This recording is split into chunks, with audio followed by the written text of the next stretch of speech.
In the last clip we showed you how to put just standard epoxy finish onto your thread wrap. You can vary that slightly and bring in some alternative colours. We're going to put finish on these two yellow wraps, but first of all I have two bowls with mixed epoxy in, and here I've got some glitter. This one is green, and believe me, a little goes a long way.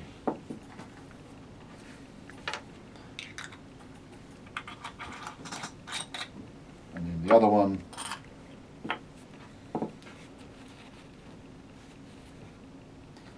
going to put some chartreuse.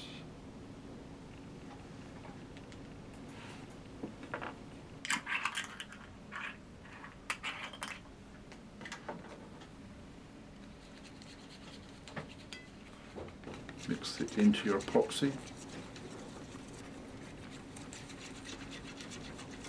If you want a subtle effect of the metallic flake, a smidgen. If you want it overloaded with metal flake, then obviously just add more to the finish to get the effect you want to achieve.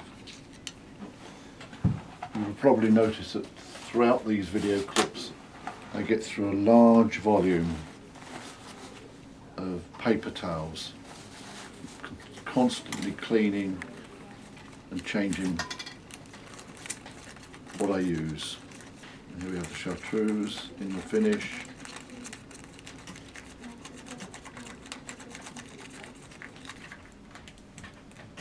Both of those mixed. The chartreuse is slightly heavier than the green. So, going back to where we started, what looks like the brighter yellow has got no NCP on. What looks like the darker yellow has 2 coats of NCP. I'm going to use the chartreuse on that with NCP. As I said, I prefer to do all this by turning by hand. I've just developed a steady hand when putting this on, providing the rod will roll nice and level. I can get a nice straight edge.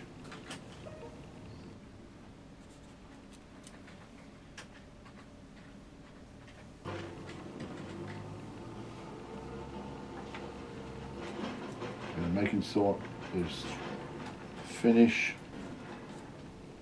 the hollow where the guide foot is.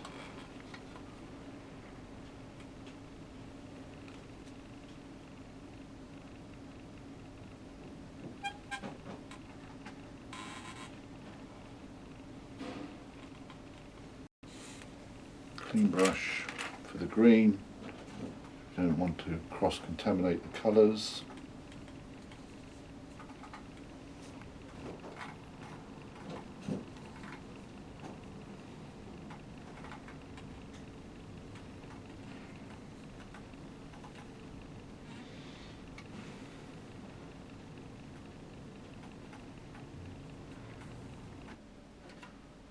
Quite a big foot on this side of this cradle guide, so making certain there's plenty of finish to creep up underneath the foot.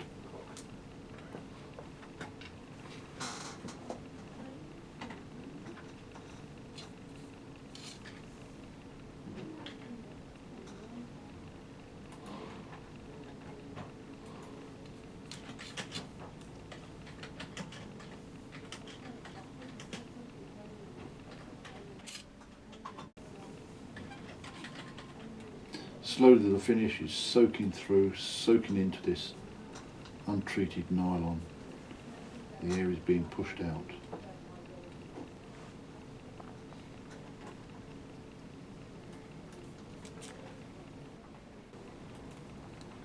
These two over out of the way.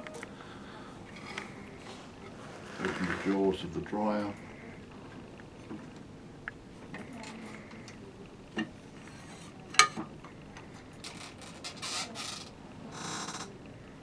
Set are in place nice and level. Start her up. So let it turn for a minute to just let the thread soak in fully.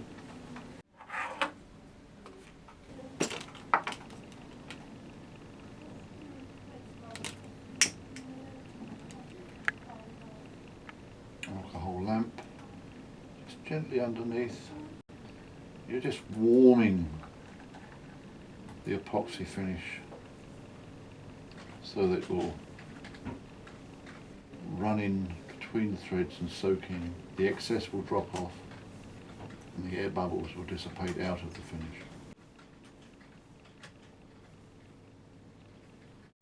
Now the lightweight rod had A thread on, nice and light thread, which took 2 coatings of the colour preserver very, very well. Watching this as this is starting to turn, I can tell that the D thread would have actually needed 3 coats of the colour preserver. But for the purposes of this demonstration, I think we're about there. Yeah. Now you're going to let this rod turn again until the epoxy is set, and as I recommend, overnight is a good thing. Do it last thing at night before you're off to bed, and let it turn overnight somewhere quiet where there's not going to be a lot of dust kicked up, and it will dry perfectly.